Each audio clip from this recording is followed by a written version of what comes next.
Bom, pessoal, saudação de paz, que Deus abençoe tua vida. Mais uma aula de psicologia pastoral. Qualquer coisa na internet aí, tá caindo uma chuvinha gostosa aqui em Teresina, e a chuva tá meio atribulada aqui na minha região. Nós iremos falar hoje um pouco sobre subjetividade. Subjetividade, né? É um assunto bem necessário para quem estuda psicologia. Na verdade, esse assunto ele é o âncora da psicologia, porque na psicologia nós estudamos a subjetividade do indivíduo, e eu vou falar um pouco para vocês sobre o que é subjetividade e explicar como que o pastor, o líder de célula, de departamento, do grupo, deve se comportar diante da subjetividade do próximo. Lembrando que, a partir do momento em que nós falamos de subjetividade, nós estamos falando de pessoa. E quando nós falamos de pessoa, nós falamos, como diz Viktor Frankl, de um universo. O ser humano ele é um universo de situações, o ser humano ele é um conglomerado de emoções, como diz Daniel Goleman. Então, nós vamos falar um pouco de subjetividade e aplicar dentro do ministério. Mas, professor, o que é subjetividade? A princípio, subjetividade é o eu, o ego em mim, da língua grega, eu sou o eu. Então, quando eu falo de subjetividade, eu estou falando de personalidade, caráter, eu estou falando de vivências, eu estou falando de fenômenos, eu estou falando de família, eu estou falando de desenvolvimento, estou falando de vários fatores. Então, como que eu posso catalogar um indivíduo? Você jamais, como um líder, você pode julgar alguém antes de analisar pelo menos 90% desses pontos que eu frisei para você. Caráter, personalidade, temperamento, família, vivências, fenômenos vividos, traumas, tudo isso está envolvido dentro da subjetividade. Mas, quando eu vou estudar alguém, claro que você não vai sair analisando todo mundo, porque você está pagando uma matéria, você não está pagando um curso. O curso dura 5 anos. Mas digamos que você tem um caso na tua igreja, onde tu pastoreia, alguém te procura para um aconselhamento pastoral, ou até mesmo um aconselhamento cristão. E essa pessoa tem um trauma. Ela conta para você o trauma e você, a priori, já quer trazer a solução. Calma. A tua função ali não é trazer a solução. A tua função, a princípio, como como conselheiro, é ouvir a pessoa. Você tem que observar o comportamento dela. Você não vai tomar uma decisão, você não vai dizer nada. O conselheiro, ele tem que entender a lei da natureza. A natureza nos fez com 2 ouvidos e uma boca. Então, eu, enquanto conselheiro, eu não tenho que dar uma resposta, eu não sou obrigado a dar uma resposta imediata para alguém que me procurou. Então, digamos que o indivíduo tem um trauma de família e ele me procura para aconselhar. Aí eu já vou querer dar um conselho, já vou querer resolver, mas é a subjetividade dele. Então, você precisa conhecê-lo. E aqui você não vai conseguir em uma sessão, você não vai conseguir em um dia de conselhos, você não vai conseguir em um momento, em 2 horas, em 5 horas de relógio. Isso aqui vem com o tempo. Você tem que se aproximar da pessoa. Você tem que ganhar a confiança da pessoa. Para quê, professor? Para que ela venha abrir o leque de sua subjetividade para você. Você me entende? Então, digamos que alguém te procura e essa pessoa procura ajuda, porque tem em você alguém que pode ajudá-lo. O que você vai fazer na primeira sessão? Você vai ouvir. Você vai deixar ela falar tudo o que quer. Geralmente, a pessoa que vem para a primeira sessão, para a primeira conversa, essa pessoa ela vai vir carregada, carregada de situações. Ela vem carregada de traumas, carregada de problemas, ela vem carregada de frustrações, ela vem carregada de diversas situações. E o que você vai fazer? Você vai ouvi-la. Então, na primeira sessão, você não é obrigado a dizer nada.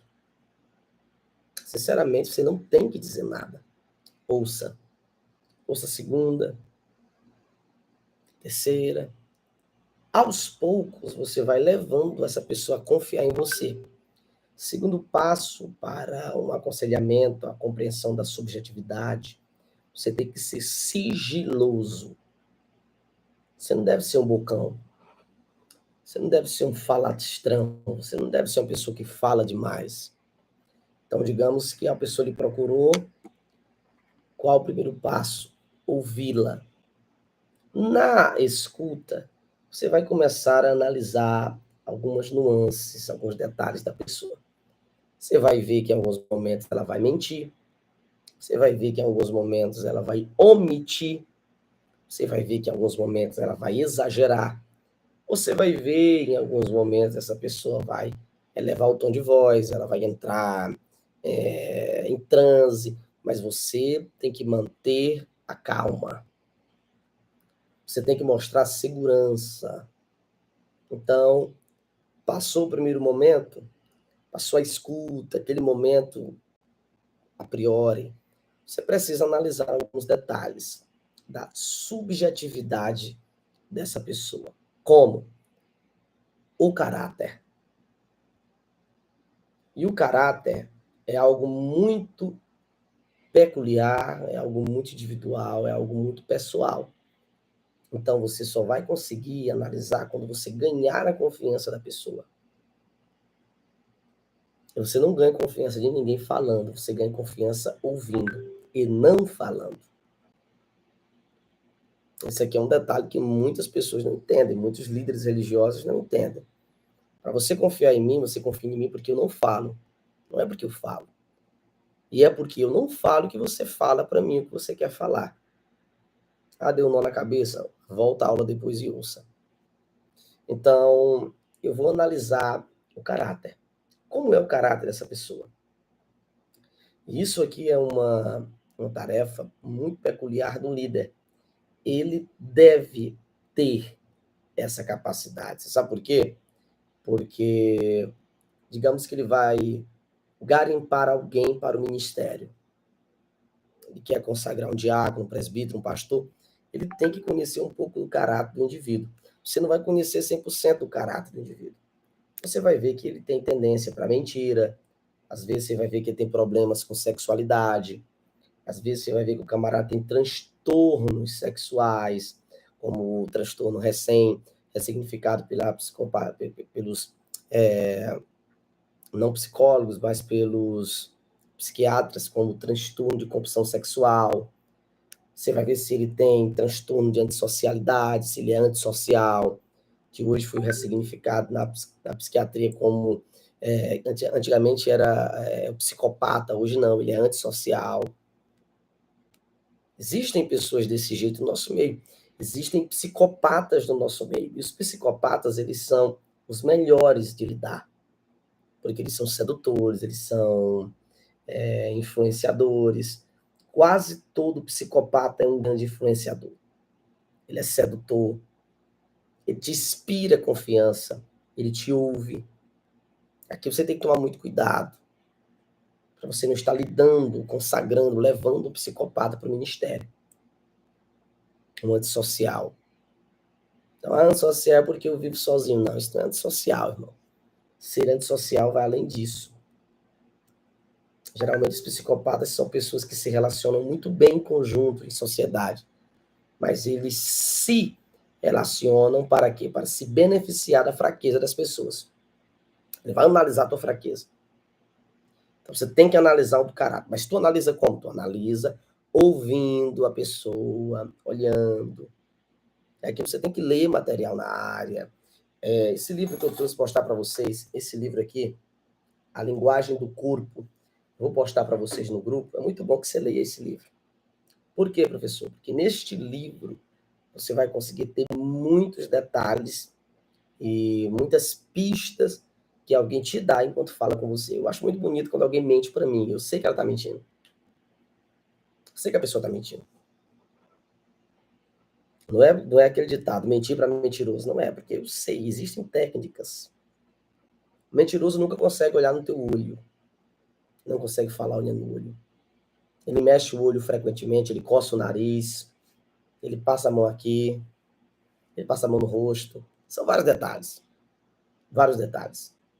Os nervos adrenérgicos do nariz é o primeiro a coçar, ele faz isso aqui. É por isso que existe o mito de Pinóquio. O nariz do Pinóquio crescia, que dali não é simplesmente porque o autor queria dizer que o menino mentia e tinha o nariz grande. Não. É porque quando a pessoa mente, os nervos adrenérgicos do nariz, eles vão causar uma situação que ele vai pegar no nariz. Ele vai fazer isso, ele vai fazer assim. É algo neurológico. Talvez você não sabia disso, agora está sabendo. Por isso que eu vou estudar com o professor Elvis. Você fica sabendo de várias coisas. Enfim, você precisa analisar a personalidade. A personalidade é um conjunto de valores que vai construir uma pessoa. E estes valores, eles vão formando essa pessoa com o tempo. Então, quando nós falamos de personalidade, anamnese, isso. Eu não estou usando muitos termos técnicos para facilitar para você, mas isso é anamnese. Né? Isso é anamnese que nós usamos na psicologia. Então, você vai analisar esses fatores. Você vai conhecer. Então, agora tu vai analisar a personalidade. Peça para essa pessoa falar a história dela para você. Conte um pouco da tua história. O que você viveu até agora? O que você viveu até hoje? Experiências que marcaram tua vida. Conte-me uma experiência traumática. Leve essa pessoa para um diálogo diferente. E você vai levar essa pessoa para o sinal para um diálogo diferente. Você automaticamente tem essa pessoa contigo e ela aos poucos vai contando a vida dela. Terceiro ponto, professor. Procure conhecer o temperamento dessa pessoa. Isso aqui tu não vai conhecer dentro do consultório. Isso aqui tu vai conhecer na vivência. Procure criar um vínculo de vivência em alguns momentos. Se você está analisando uma pessoa que você quer levar para o ministério, se você está olhando uma pessoa que você quer ajudar em alguma coisa, você precisa ter alguns momentos de vivência com ela. Veja como é que ela é na casa dela, com a família dela. Uma pessoa que não se relaciona bem com a família, ela é tendenciosa a não se relacionar bem em nenhum meio social. Então, analise esse ponto também. Outro detalhe, voltando, temperamento. Você tem que analisar o temperamento, só recapitulando. Analise o temperamento. E outro detalhe, procure analisar para fechar, analisar os ciclos sociais dessa pessoa. Com quem ela se envolve, com quem ela está. Então aqui você já vai ter mais do que uma anamnese, né? Porque a anamnese ela vai analisar somente alguns pontos que cabem ao psicólogo. Mas como nós estamos falando de psicologia aplicada ao ministério, para o ministério nós precisamos de vários pontos éticos. Você precisa analisar o indivíduo de diversas formas. E por último, depois que você fizer tudo isso, você já conhece muito da subjetividade dessa pessoa. Agora eu fecho a minha aula com a seguinte pergunta. Conhece-te a ti mesmo? Você já deve ter procurado pessoas com as características que eu citei. Mas será se você não tem nenhuma destas características?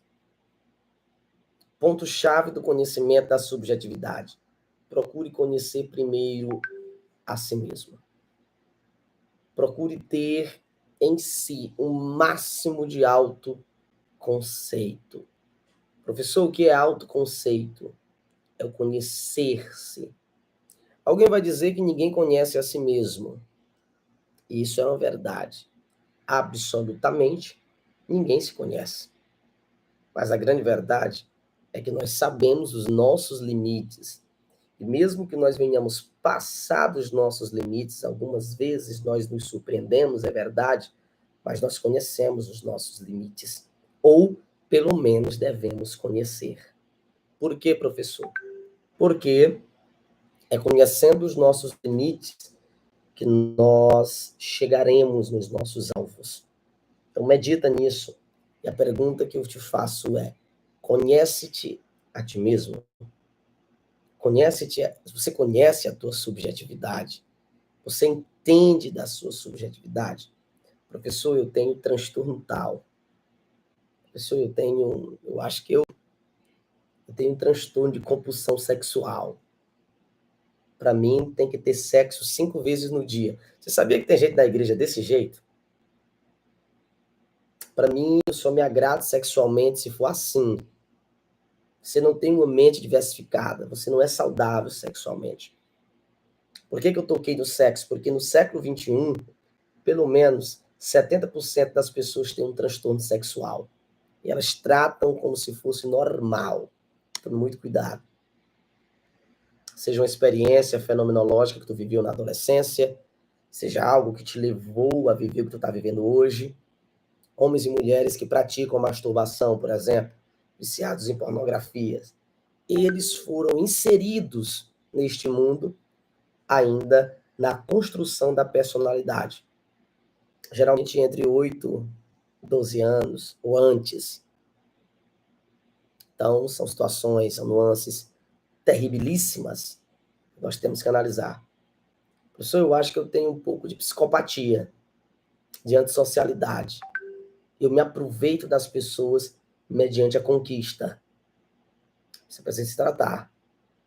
Você precisa fazer um acompanhamento psicológico. Vai te ajudar muito. Para o ministério, não adianta ter um grande conhecimento bíblico, teológico. Você tem que ser saudável mentalmente e emocionalmente.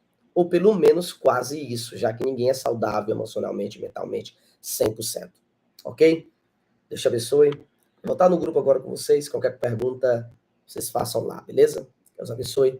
Até a próxima aula e um forte abraço.